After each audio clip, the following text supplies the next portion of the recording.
Aujourd'hui, on va parler de Zelda, une saga légendaire. Je vais essayer d'en parler de façon un petit peu chronologique. Alors déjà, moi je n'ai pas connu les deux premiers épisodes qui étaient sortis à l'époque sur la NES ou la Famicom.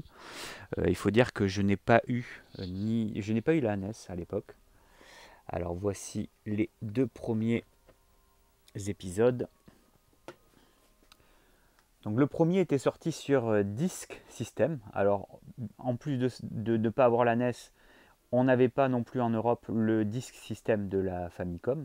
Donc il était impossible de jouer à cette version Famicom sortie en 1986, me semble-t-il. Donc il y a quand même, je crois, deux ou 3 ans entre cette version-là et la version européenne. Moi, je n'ai pas eu la chance donc d'y jouer. J'avais vu des photos dans les magazines, ça m'avait l'air sympa, mais vu que j'avais la Master System et que j'étais parfaitement satisfait de cette console, il faut dire que sur la Master System, il y avait des jeux comme Phantasy Star qui, en jeu de rôle, écrasait vraiment toute la concurrence. Moi, c'était vraiment ça que j'adorais à l'époque, les jeux d'aventure et les jeux de rôle. Donc, effectivement, je pense que j'aurais adoré Zelda. Les deux premiers, j'en avais entendu parler rapidement dans les magazines, mais je ne m'étais pas attardé dessus. Donc j'ai vraiment découvert Zelda en 1992 pour la sortie de la version Super Famicom. Alors justement là dans ce magazine Joypad, alors il y avait aussi la même chose dans Console Plus, il traite de ce Zelda. Alors ce qui est marrant d'ailleurs, là on le voit ici, c'est qu'il l'appelle Zelda 3, puisque dès les premières photos dans les magazines, on appelait ce jeu Zelda 3. On ne l'appelait pas sous son nom Link to the Past parce que à cette époque, j'avais jamais entendu parler de ce sous-titre Link to the Past. Alors, je pense qu'il y a une explication, mais on va voir ça après. Donc, voilà le premier test de Zelda. Alors, on voit qu'ils ont bien noté The Legend of Zelda Part 3. C'est assez marrant d'ailleurs. Et il n'y a pas d'allusion à son nom définitif. Là, ils font le test en version japonaise. Voilà, donc évidemment, la note 99%. Bon, ben, c'est la note qu'il méritait à l'époque. Hein, tout était quasiment parfait. Alors, ils ont mis 16 sur 20 sur les graphismes. Moi, j'aurais mis beaucoup plus. Parce que franchement, à l'époque, c'était vraiment le plus beau jeu Super Famicom. Alors, évidemment, c'était pas, le sprite était petit. Il y avait peut-être des jeux plus impressionnants graphiquement. Contra 3 était peut-être plus impressionnant graphiquement, mais quand même Zelda 3, enfin Zelda Link to the Past, c'était magnifique. Donc moi j'ai connu cette version, la version Super Famicom. Je n'avais pas la Super Famicom puisque moi, ayant eu la Master System, j'ai eu la Mega Drive en suivant en version japonaise. J'étais très satisfait d'ailleurs de la Mega Drive. Et j'ai eu un de mes potes dont sa mère travaillait chez Air France, qui avait la possibilité de faire des allers-retours entre là où j'habitais en province et Paris. Et il était allé acheter la Super Famicom, celle-ci, à Paris, chez Shoot Again. Donc les fans d'import des années 90 connaissent forcément la boutique Shoot Again. C'était une des boutiques pionnières en matière d'import japonais. À Toulouse, j'avais aussi une boutique qui était spécialisée, qui faisait de l'import, mais ils étaient très axés Sega. C'est la boutique Pixisoft dont j'ai réalisé la réplique. Il y avait très peu de jeux Super Famicom. En tout cas, pour le lancement de la console en 1991, il n'y avait pas de jeu. Donc mon pote était allé l'acheter à Paris. Il avait fait un aller-retour en avion, il l'a ramené dans sa valise. Et il avait ramené Zelda 3 avec. Alors ça, c'était vraiment un souvenir mémorable, puisque moi, je n'avais jamais testé de Zelda jusqu'alors. Et il m'a appelé, il m'a dit, tiens, passe à la maison, j'ai un truc assez incroyable. Et donc, j'ai pu enfin tester ce jeu. Alors là, je suis tombé, comme on dit, instant crush avec ce jeu. Ça a été, et avec la Super Famicom hein, aussi, puisque en même temps, il m'avait fait essayer F-Zero. Donc bon, c'est vrai que c'était et Goemon. Il y avait une brochette de jeux de départ sur la Super Famicom qui était quand même vraiment incroyable. Donc voilà ce magnifique jeu testé ici. Alors là, on voit le sous-titre. Et Alors j'essaye de lire un petit peu le sous-titre, je comprends pas tout. Ici, je comprends pas ce kanji là, il faudrait que je potasse. Mais par contre, ce qui a marqué ici, c'est no Triforce. Donc, il parle de la Triforce. Et effectivement, le nom n'est pas du tout Link to the Past, déjà. C'est pour ça que dans les magazines, on ne l'appelait pas Link to the Past, puisqu'ils ont dû attendre d'avoir la version européenne ou américaine, d'abord américaine puis après européenne, pour pouvoir nommer le jeu sous son nom occidental. Donc, pour moi, il s'appellera toujours un petit peu Zelda 3, ce jeu. C'est comme ça que je l'ai connu, et bon, c'est un jeu totalement extraordinaire, hein. Là, je l'ai mis en démo. On profite d'une qualité d'image totalement hallucinante, puisqu'on a déjà une Super Famicom One Chip, donc prêtée par mon ami Cyril, qui a déjà la meilleure qualité d'image possible en niveau du signal RGB. En plus, j'ai rajouté un câble RGB de super qualité qui n'était pas possible d'acheter à l'époque. Et on obtient donc une image absolument parfaite. Il y a un tout petit décalage des géométries à faire sur la droite, mais bon, c'est quand même magnifique. Et j'ai intégré cet écran dans ce nouveau corner, enfin ce nouveau que j'ai fini, corner de Zelda. Voilà, il y a quasiment tous les jeux de la saga. J'essaye d'avoir les principaux en 3 versions, dans la version japonaise, version européenne et version américaine. Donc maintenant revenons sur la chronologie des Zelda. Donc le 1 étant sorti sur Digidisc en premier et le 2 en suivant sur Digidisc aussi, Nintendo a vite compris qu'ils se privaient d'une partie de leur clientèle s'il n'y avait qu'une version disque de ce Zelda. C'est pour cela qu'ils ont sorti une version cartouche du premier Zelda, donc sur Famicom. Et c'est marrant d'ailleurs de voir qu'il s'appelle Zelda no Densetsu 1. Donc c'est pas commun de voir une boîte avec un 1, je crois même que c'est la seule que je connaisse. Donc il signifie quand même que c'était plus ou moins une réédition, mais en version cartouche. Comme ça, tous les possesseurs de la Famicom, et ils étaient nombreux au Japon, ont pu profiter de cette version. Et ils n'ont pas fait le 2 dans cette version, puisque le 2 a eu une réputation plutôt médiocre, comme étant un jeu qui était assez moyen. Alors moi je ne l'ai pas fait. Les photos dans les magazines ne me faisaient pas du tout rêver, avec cette espèce de vue de côté, là un peu comme Lord of the Sword sur Master System. Bref, pas un jeu qui faisait rêver. Et là, la grosse claque, en suivant avec Zelda 3, enfin Link to the Past, qui était quand même incroyable. La version européenne était vendue avec cette carte mythique. Ça, c'était quand même incroyable. La version américaine, la voici, Link to the Past, avec cette boîte plutôt noire, alors que la version française, elle est ici, avec une boîte plutôt marron, et livrée avec cette fameuse carte et des tips aussi. Donc ça, c'est la version américaine, avec la console américaine, la version japonaise et boîte japonaise. Donc on a tous bien profité de ce jeu. Je crois qu'il n'y aura personne pour trouver des défauts à ce jeu. Ça me paraît impossible. Après ça, qu'est-ce qu'a nous a préparé Nintendo de beau? Eh bien moi je crois que en suivant donc Link to the Past, j'ai fait celui-là. Zelda Link's Awakening sur Game Boy. Donc ça c'est vraiment la première version Game Boy, noir et blanc, enfin en tout cas, ou monochrome, peu importe, mais en tout cas la version non colorisée de ce Zelda qui était vraiment extraordinaire. Alors le remake aussi sur Switch était vraiment très très sympa. Mais à l'époque sur Game Boy, celui-là c'était le top du top. Il reprenait pas mal les routines qu'on trouvait dans Zelda Link to the Past. Et il apportait son lot de nouveautés. C'était génial de pouvoir jouer en mode nomade à un Zelda aussi bon. Après, ils ont fait une version, ils ont recolorisé le jeu et il est sorti en boîte. Donc ils l'ont appelé DX. Donc c'est le même jeu mais en version colorisée, qui était très très bon aussi. Que j'avais refait d'ailleurs aussi à l'époque. J'avais profité d'avoir la Game Boy Color pour le refaire. Il y a eu une autre version aussi après qui était sortie. Donc ça c'est la version européenne.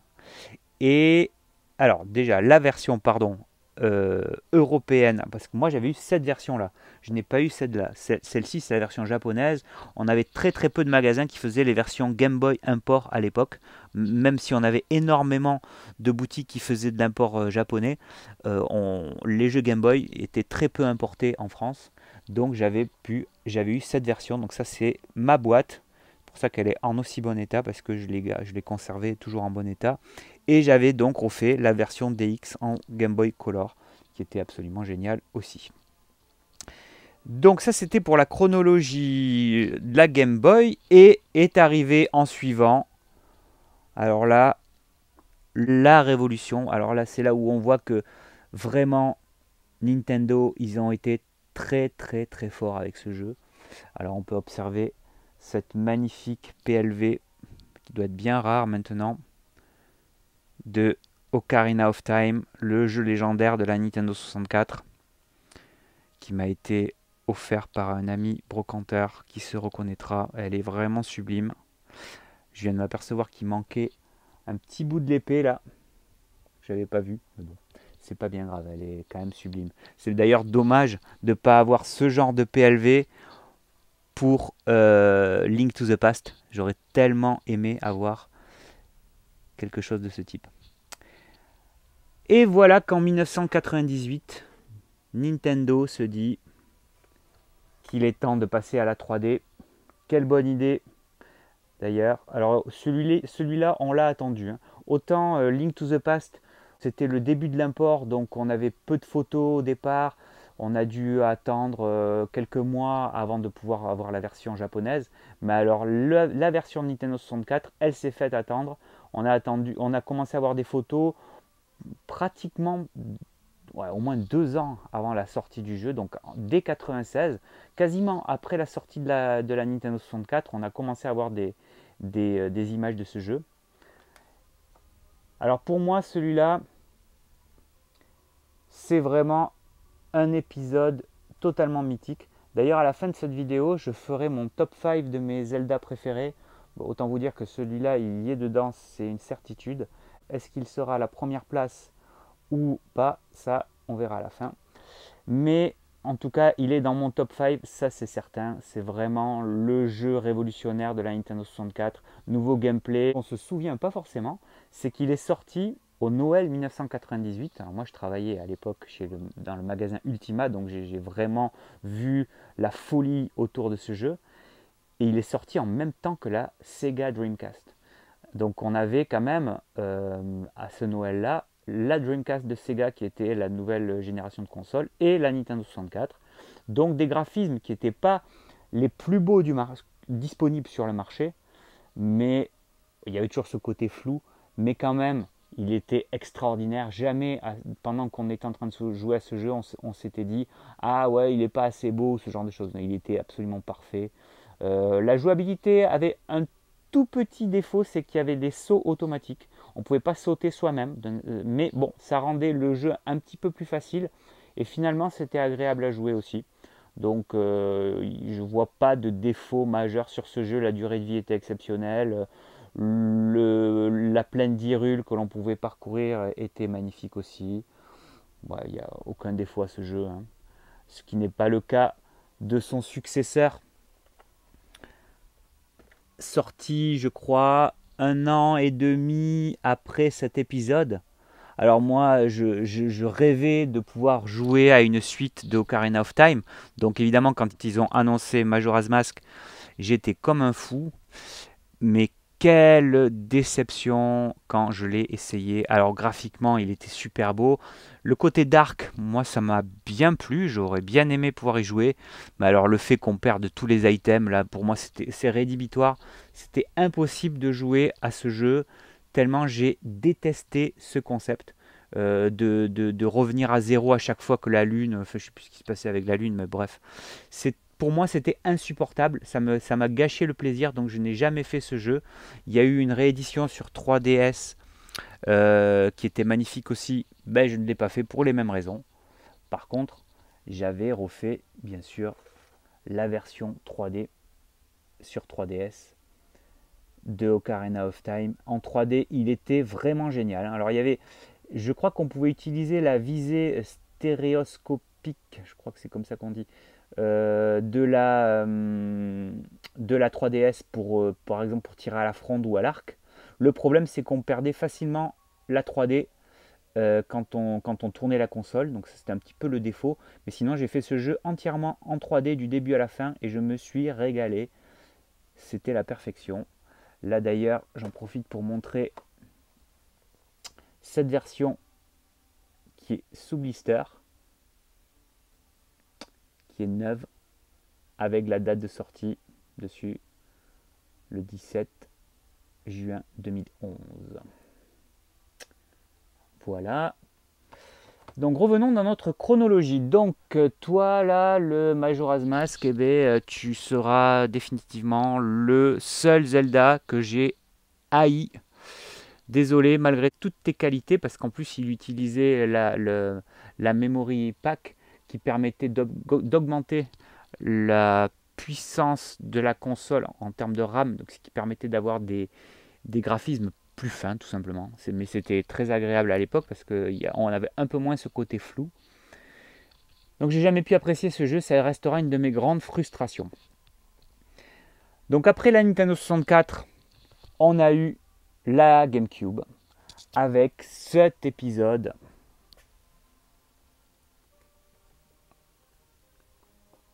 Le fameux Zelda Wind Waker. Alors ça c'était assez osé de faire... bon, celui-ci est neuf, c'est pour ça qu'il y a pas mal de reflets sur la boîte. Je vais le conserver en neuf. Moi je l'ai fait en version américaine à l'époque. Je dois l'avoir par là, ben le voilà. Ça c'est celui que j'ai fait en version US puisque j'avais la GameCube dézonée qui me permettait de jouer en import bien sûr. Puisque moi je n'aimais pas trop attendre les versions françaises qui arrivaient toujours après. Et en plus les textes en français ça me gâchait un peu l'aventure. Je préférais les versions américaines ou japonaises. Donc ce jeu, le type de graphisme en cel shading, c'était assez osé parce que il y a certaines personnes à qui ça n'a pas plu. Moi ça m'a plu de suite. J'ai adoré ce jeu. Les musiques sont magnifiques, les graphismes, il est tellement beau. Mais il y a un défaut quand même. En tout cas, pour moi, il y a un défaut. C'est que j'ai trouvé que la gestion de la mer était vraiment décevante. Alors, il faut dire que c'était un pseudo monde ouvert, la mer. Sauf qu'on s'ennuyait à mourir sur ce bateau-là. C'était la sensation de navigation était bien rendue. La musique sur l'eau était géniale. On avait vraiment l'impression de partir à l'aventure. Mais il n'y avait rien à faire à part quelques îles à découvrir. Ça, c'était sympa. Mais pour moi, l'énorme frustration, c'est de ne pas pouvoir voir sous la surface de l'eau. Pour moi, c'était absolument insupportable de me balader sur cette immensité sans savoir ce qu'il y avait dessous et de ne pas avoir au moins la possibilité de plonger et de voir les fonds sous-marins. On avait la possibilité d'attraper des trésors un peu à l'aveugle avec la grue, mais ça ne suffisait pas pour moi à rendre ce passage sur la mer attractif. Après sinon les donjons, les villes, tout était parfait, c'était génial. Juste petit défaut, c'était quand même un jeu quasiment parfait. Et bien sûr, après coup, on a eu le mythique Twilight Princess. Alors celui-ci, pour beaucoup, c'était un peu la suite de Ocarina of Time. Vraiment, il y avait des grandes similitudes. Il était plus vaste. Il était surtout plus dark aussi, parce que c'est vrai que quand on était dans les phases avec le loup, c'était quand même assez sombre. La musique était flippante, c'était pas forcément agréable comme les forêts luxuriantes qu'on peut trouver en Hyrule avec les bois verts et tout ça. Là, c'était quand même assez dark, mais c'était tellement génial ce jeu, il était fabuleux. Je vois pas de défaut pour moi ce jeu, il était... moi je trouve que c'est un Zelda parfait. Je ne sais pas s'il y a des gens qui ne l'ont pas aimé, ils peuvent laisser ça en commentaire. Mais moi, j'ai adoré. Alors, je ne l'avais pas fait sur GameCube. Là, je vous montre la version GameCube parce qu'elle est plus rare. Mais je l'avais fait sur Wii. Parce que c'était le premier jeu qui sortait à la fin d'une génération, c'est-à-dire la fin de la GameCube, puisque le premier vrai Zelda, le premier Zelda de la GameCube, c'était donc le Wind Waker qu'on a vu précédemment. Et là, on se retrouvait avec un jeu sorti en fin de vie de GameCube. Et pour justement optimiser les ventes de la Wii, ils ont aussi, et du jeu bien sûr, ils l'ont sorti sur Wii. Et moi, je l'avais fait sur Wii avec au moins la possibilité d'utiliser le détecteur de mouvement pour tirer à l'arc, à la fronde. Et c'était vraiment très bon. C'était même génial. J'ai gardé un souvenir, un super souvenir de ce jeu. Donc on parlait de la Wii et après on a eu cet épisode. Donc le Skyward Sword. Alors là, moi j'y retrouve des similitudes en termes de points négatifs avec le Wind Waker. Le Wind Waker, pour moi, donc le point négatif, c'était la mer qui était vraiment une immensité, il n'y avait rien à faire. Et bien c'était un peu la même chose dans le ciel de Skyward Sword. Alors l'idée de faire un Zelda dans les cieux, enfin dans les nuages, c'était une super idée avec les oiseaux là qui donnaient une super liberté de déplacement. C'était vraiment chouette. Mais il y a alors deux gros défauts selon moi. C'était le fait qu'il n'y ait pas de lien entre le ciel et la terre. Donc en gros, c'était un Zelda qui était défini par des zones. Et les zones ne se reliaient pas entre elles. C'est pas comme la plaine d'Hyrule qui servait un peu de hub. Là, il n'y avait pas vraiment de hub. On était en haut, on sautait, on tombait dans une zone, il fallait remonter pour ressauter dans une autre. Il n'y avait pas de lien entre les zones. Pour moi, c'était vraiment... Enfin, pas agréable, parce que là, on était déjà dans l'idée des mondes ouverts à cette époque. Et j'avais trouvé ça vraiment très frustrant. Et la deuxième chose, c'était que dans le ciel, il n'y avait pas suffisamment de choses à faire, même s'il y avait quand même des combats de temps en temps. Bah, c'était un peu ennuyeux. Ça manquait Alors, justement, on voit à côté le Breath of the Wild, et plus précisément Tears of the Kingdom, qui a repris cette idée des îles flottantes dans le ciel, mais là, de la meilleure manière, mais on en parlera plus tard, quand on arrivera chronologiquement à ce jeu légendaire. Donc Skyward Sword, et après, alors je n'ai pas fait moi la version Force Sword de Zelda, je l'avais vu tourner, bon c'était un jeu qui était agréable à plusieurs, j'avais pas eu l'occasion vraiment d'y jouer avec des potes à celui-ci. Par contre, le Zelda Minish Cap, alors celui-là, je l'ai adoré, il est vraiment fantastique ce jeu. Déjà la Game Boy Advance, je pense que c'est ma console préférée, mais surtout et particulièrement la Game Boy Advance SP. Alors ça c'est le pack que j'avais eu moi à l'époque. Il est un tout petit peu abîmé dans un angle, mais sinon il est quand même en bon état, et la console est en très bon état aussi. Elle est magnifique d'ailleurs, la SP de Zelda, dorée, et puis ce format de console qu'on pouvait mettre dans la poche, et avec la batterie intégrée, on a enfin fini les piles. On avait une batterie qu'on pouvait recharger. C'était juste parfait. Et ce Zelda était parfait aussi. J'en avais profité pour le refaire sur GameCube avec le Game Boy Player sur la télé. Un régal. C'était parfait. Donc ça, je pense qu'après, ça c'est les seuls Zelda. Alors voici la version française de Minish Cap. Et je ne pense pas avoir fait d'autres Zelda avant l'arrivée de la Switch. Je vérifie dans tous ces jeux. Non, je pense qu'on a parlé d'à peu près tout. Donc avant de parler de l'arrivée de la Switch, quelques goodies sympas sur les Zelda un petit peu plus anciens. Alors déjà là, il y a les versions de Capcom, de Season et Ages, je crois. Ceux-là, je les avais pas fait. Il paraît qu'ils sont bien, mais bon, je m'étais contenté de faire le Link's Awakening. Alors, qu'est-ce qu'on a là aussi? Donc là, on revient vraiment en arrière à l'époque de la Famicom. Et voici un livre de jeu Zelda no Densetsu. Alors ça, c'est génial. Qui aurait pas rêvé d'avoir eu ce genre de livre-jeu?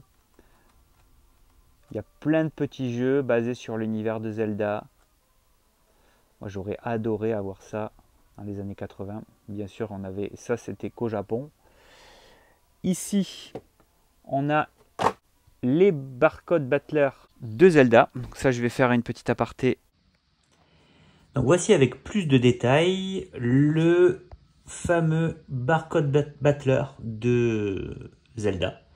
Alors c'était une série qui était compatible avec tous les barcodes battlers quasiment, puisque le principe était le même. Il y avait un code barre, on passait la carte dans le lecteur de code barre et qui générait des codes de force. Enfin, oui, il y avait tout un tas de programmes différents. Il y a Epoch qui était connu pour avoir fait les barcodes battler. D'ailleurs, on le voit ici. Là, c'est bien le Epoch dont on parle, alors que ici, c'est le lecteur de Bandai. Donc, revenons à nos cartes Zelda. Alors, dans la même série, il y avait ces autres cartes de barcode battler. Donc, Dragon Slayer, qui est un jeu de rôle culte qui est sorti sur PC Engine. Et je ne sais plus s'il y a eu un épisode sur Super Famicom, je ne sais plus.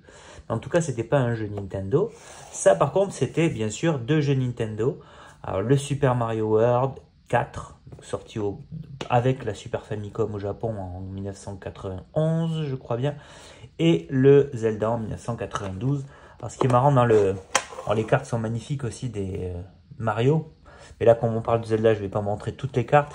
Mais j'ai vu un détail qui était assez rigolo. C'était marqué là, ici sur les cartes. C'était l'époque où Yoshi était appelé Yoshi par les Japonais. Ils n'écrivaient pas avec le H, mais avec deux S, Y. Voilà, ce qui ne se fait plus de nos jours. Alors, maintenant, voyez un petit peu ces cartes absolument magnifique. Alors, ça se présente dans une espèce de boîtier qui ressemble à un boîtier de cassette audio. Les cartes sont tout aussi belles. Alors, on va les regarder dans l'ordre. Donc voilà, en voilà une très très jolie d'ailleurs, avec Link. Une petite explication. Le verso de la carte, on voit bien qu'il y a le fameux code barre qu'on passait dans la machine et on obtenait des résultats, des codes ou de la force, voilà, c'est en fonction du jeu. Et évidemment, les items de Zelda, les bottes de Pégase, les magnifiques potions rouges pour en mettre de la vie, le boomerang, ça c'était pour remettre la magie, la Magic Cape, le grappin, l'arc bien sûr, les cœurs, et les quelques attaques, la bombe. Alors quelques monstres aussi, notamment celui qu'on trouve dans le désert, Aghanim, ça c'est un des méchants principaux. C'est même le messager de Ganon, donc que l'on voit au tout début, qui fait l'incantation. Ça c'est le premier boss, il me semble, dans le premier donjon. Ah ben voilà Ganon, avec sa tête de cochon. Lui, ah oui, lui on le trouve dans les plaines un peu, dans le monde alternatif, je crois. Les squelettes. Lui c'est un boss aussi, je crois, je sais plus. Lui aussi. Les fameux cochons. Les inox. J'étais surpris d'ailleurs, parce que moi j'ai beaucoup joué à Breath of the Wild. Et je me souvenais pas qu'il y avait que ces ennemis-là s'appelaient déjà les inox à cette époque-là. C'était marrant de revoir ça. Lui aussi c'est un boss. Il faut lui casser je crois qu'il faut lui casser le masque avec le marteau si je me souviens bien. Les auras. Bon, des espèces de chevaliers, des méchants. Lui, je sais plus ce qu'il fait. Il pique du fric, je crois, lui. Ouais, chevalier avec la boule et la chaîne. Lui aussi, c'est un boss, si je me souviens bien. La plante. Et la momie. Voilà, donc toutes les cartes. Là aussi, on a une trousse métallique pour mettre les stylos. Ça, c'est un sound drama, donc c'est une espèce de... C'est comme si quelqu'un racontait une histoire à propos de Zelda. Donc, c'est pas les musiques du jeu, mais par contre, c'est assez rare comme produit. Qu'est-ce qu'on a? La magnifique édition 25e anniversaire ici de Zelda Ocarina of Time 3D. La 3DS LL. Ah oui, il y avait... Ah ça si, j'avais fait celui-là, tiens, maintenant que j'y pense. Le Link Between Two Worlds. J'ai adoré le style graphique, j'ai adoré la possibilité de pouvoir être à plat et passer contre les murs à plat. La gestion de la 3D était parfaite, enfin, c'était super ce jeu, moi j'ai vraiment adoré. Et je crois que là, on a fait le tour de tous les Zelda. Ça, c'est une cartouche vide pour ranger des cartouches. Ça, c'est un truc du Club Nintendo en forme de cristal. Là, c'est le jeu de plateau.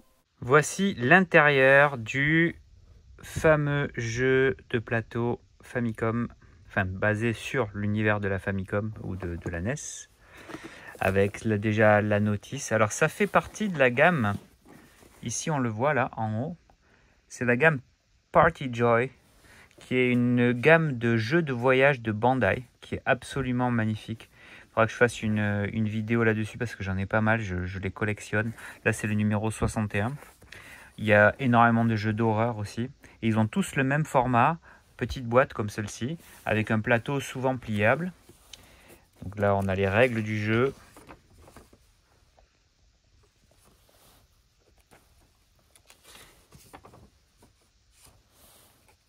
Alors j'avais essayé d'y jouer, c'était pas mal du tout. C'était plutôt un bon jeu de plateau. Voici le plateau déplié. Alors là, bon, il faut le mettre à plat pour profiter quand même de la chose dans de bonnes conditions. Donc, je sais plus où est-ce qu'on démarre. Alors je vois qu'il y a un level 1 ici, level 2. Il faut... Alors j'y avais joué mais j'ai oublié les règles. Il faut récupérer des items et après on peut passer d'une zone à l'autre. Alors ceux qui ont fait Zelda sur NES ou sur Famicom pourront me dire si le plateau est accurate par rapport aux jeux vidéo. Là, moi, je n'ai pas fait le jeu, donc je ne peux pas vous le dire. Bon, évidemment, je reconnais bien les salles de donjon. Là, il y a quelque chose qui doit s'y passer à la fin. Le derrière du plateau est tout aussi magnifique, avec des illustrations inédites, mais qui s'inspirent des illustrations officielles du jeu Famicom, mais elles ont été redessinées. Elles sont trop belles. Notamment celle-ci là où on voit Link regarder les montagnes qui est vraiment mythique. Là un peu tous les monstres que l'on peut combattre. Et après ici il y a les cartes, les pions et les cartes des personnages. Et là ici les petites figurines qui sont vraiment très très sympas. Alors ça c'est vraiment très représentatif des années 80 au Japon. Parce qu'ils ont eu là-bas ce qu'on appelle les Keshigomu, donc les gommes. Keshi ça veut dire effacer, gomu c'est gomme, donc les gommes à effacer. Et ils avaient plein de petits personnages comme ça tirés de mangas notamment. Voilà, donc on peut jouer à 4 en même temps. Voilà pour ce jeu de plateau. Ça, c'est une calculatrice. Là, j'ai pas mis de pile, mais elle fait des bruits de Zelda, les bruits de coffre, les bruits des portes, ce genre de trucs. Très, très sympa. Ça, c'est la version Famicom Mini du premier Zelda. Et puisqu'on parlait de ce jeu de plateau magnifique, il existe la même chose ici, mais en rapport avec Link to the Past. On est toujours sur la gamme Party Joy. Là, il n'y a pas de numéro sur celui-ci apparemment. Ou alors numéro 6 d'une autre série. Il doit y avoir une espèce de sub-série. Bon, je sais pas, cette icône-là, je ne l'ai pas trop vu, donc je ne sais pas trop à quoi il correspond. Alors, toujours pareil, la notice, alors cette fois un petit peu plus colorée que l'autre que l'on a regardé tout à l'heure. Tout aussi jolie d'ailleurs. Elle est quand même moins jolie que l'autre. Des screenshots de la carte mythique que l'on pouvait trouver dans le jeu qui était en mode 7. Et le plateau est plus petit que le plateau de la version Famicom, bizarrement. Il est plutôt sympa. Alors là, ça se rapproche plus d'un jeu de loi finalement, d'après ce que je vois, puisque la progression... Ah oui, d'accord, il y a quand même des intersections. Non, c'est pas tout à fait un jeu de loi, puisqu'apparemment, il y a plusieurs possibilités en fonction de ce que l'on tire comme carte ou ce que l'on doit avoir comme nombre avec le dé. Donc on peut voir qu'il y a un passage ici, par exemple. Là, il y a un autre passage qui va là. Et on retrouve les zones principales, la forêt, le volcan, le désert et le monde des auras. Et ici, au milieu... Donc le dernier point, ah oui d'accord, le start il est ici, comme dans le jeu vidéo d'ailleurs. On sort de ce sanctuaire et c'est à partir de ce moment là que l'on est libre et qu'on peut se balader dans la carte. Et apparemment donc on peut passer soit de ce côté, soit de ce côté. Et ici les cartes et les fiches de personnages dans lesquelles on peut mettre les items. Ici, donc items, les cœurs pour la vie. Ah oui, on peut aussi trouver les quarts de cœur comme dans le jeu vidéo. Beans, ça doit être les bouteilles. Il y a vraiment tout et ça doit être des pendentifs. Et les petits pions. Mais ça reste quand même une belle pièce de collection. Voilà, je crois que j'ai tout dit. Il y a eu aussi ces magnifiques pins. Donc là, en plus, ils sont présentés de façon chronologique. Donc on voit vraiment tels que ils sont sortis. Ah oui, j'ai pas parlé non plus des versions DS. Alors là c'est une espèce de clone, plus ou moins un remake de Wind Walker. Et il y en a eu un autre, je sais plus où je l'ai rangé. Ah oui, il est là, voilà.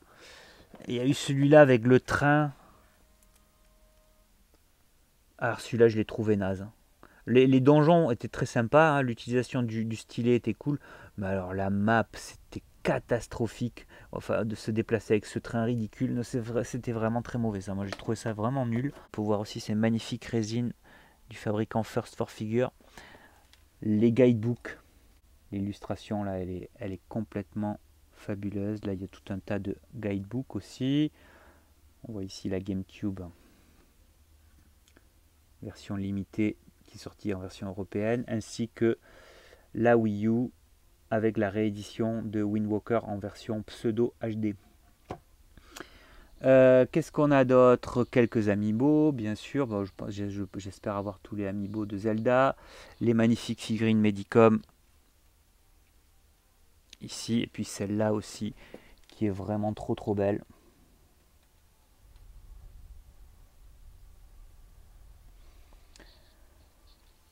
Est-ce que j'ai oublié quelque chose? Je pense qu'on a à peu près tout vu. Il y a cette trousse aussi. Ça, c'est récemment sorti, mais elle est vraiment très mignonne. Avec les magnifiques sprites pixelisés de la version Super Famicom ou Super Nintendo. Ah oui, ça c'est très beau aussi.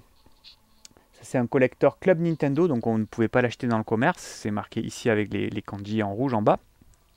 Ça permettait d'avoir des versions HD de Zelda, donc Ocarina of Time ainsi que Majora's Mask. Ce qu'il faut savoir, c'est que la Nintendo 64 n'avait pas de sortie native RGB, c'est-à-dire qu'on était obligé de jouer avec une image composite. Alors une image vraiment dégueulasse. Et le fait de jouer sur la GameCube, ça permettait de pouvoir jouer en RGB si on avait la GameCube française, puisque la française était la seule à avoir le signal natif RGB. Donc en mettant un câble Péritel SCART RGB, on pouvait avoir une image sublime sur la GameCube et donc profiter de Zelda en RGB, ce qui n'était pas le cas avant. Donc c'était quand même génial pour les fans comme moi de Zelda de pouvoir refaire Ocarina of Time avec des graphismes beaucoup plus fins. Ah, ça, c'était génial. Voilà, bah, écoutez, maintenant on va attaquer un autre gros morceau puisque on va parler de la Switch et de tout ce qui est sorti en Zelda sur Switch. Et c'est un gros morceau. Mais avant ça, je vous montre quand même cette beauté. Le Game & Watch de Zelda, neuf. Celui-ci est neuf, c'est pour ça qu'il est dans un état remarquable.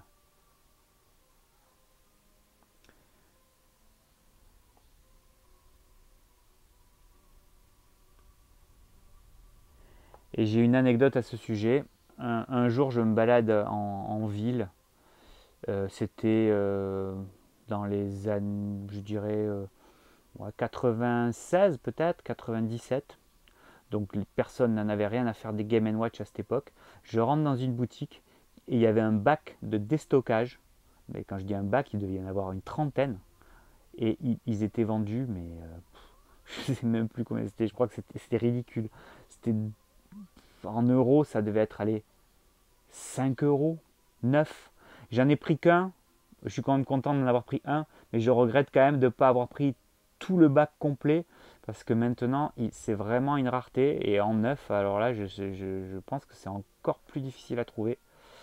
Ça reste un magnifique objet, même si le Game Watch c'est pas très intéressant d'y jouer maintenant, mais à l'époque ça devait être pas mal et je crois que c'est un des derniers Game Watch à être sorti d'ailleurs. Voilà, maintenant parlons de la Switch.